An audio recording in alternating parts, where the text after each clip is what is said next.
Hi, Gerry, again, and we are now after the first two interviews on the past of the candidate experience and the present on the candidate experience. We now like to talk about the future of the candidate experience, if there any, if there is any, and of course, how do you see it? Gerry, do you think we will get a kind of a land of milk and honey for the candidates and the paradise of the candidates in the future? No, I don't. This is one of those things where the future is already here. It's just not evenly distributed, and only a small number of companies are so focused on the candidate experience that it is an integrated part of their recruiting process. But if we can give them some acknowledgement and we can share their stories with others, then I think we can do a relatively good job to lead those companies that really can benefit by improving their candidate experience to start thinking more effectively around that and doing something that will work for them. Okay. I had some discussions with recruiters, like in companies in the factory area. They mentioned that they have a little bit difficult to promise the land of the glory to the candidates and rolling out red carpets, and then they need to work in three shift work style, and so they it's not as promised. What do you think of this? Well, I think that they can do some things other than offering a land of milk and honey. Hmm.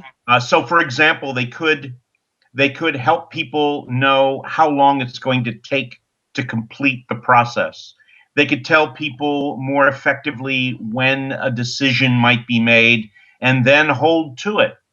They Hmm. could keep people informed and set expectations that would help the candidates, first of all, know what's going on if they do apply, and hopefully get more information that allows the candidates themselves to make better decisions.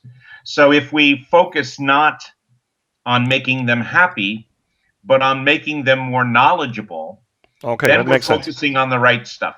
Okay, that makes sense. That would I will tell them. And we have companies. We have not so many companies who have already done some kind of experience, touch point analysis, and these kind of things. But we have some who had like 130 touch points, and I think that's a little bit too much. But what would you tell an employer if they have only like three most important things to improve the candidate experience? What would you tell them? And that's a great question because there are so many touch points, but many of them will not change or affect the attitudes of the candidates in the long run. They're not going to change the rating that you're going to receive. So if you want to change one or two things, what you really need to change are those things that help candidates feel that they have gotten up to bat, that they've been able to share with the company all of the things that the candidate believes make them competitive for the Hmm. job they've applied to. One of the best ways of doing that is to make sure that the last question of your application is, what didn't we ask you? That is the perceived fairness thing that you mentioned earlier. Yes, Okay. without a doubt. So Okay, that that's becomes a just one very thing. And the other two?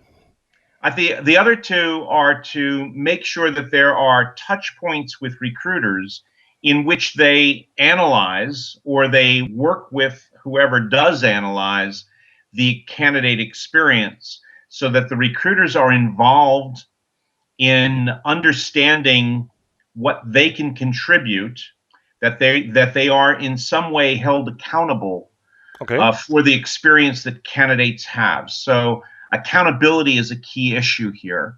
And I think the last piece is finding different ways that you can listen to the audience that you really want, the very best candidates that you can find out there. What are they telling you that they need in order for them to make a better decision about timing, that they will want to come and work for your company? Okay. Thanks a lot, Jerry. Very helpful.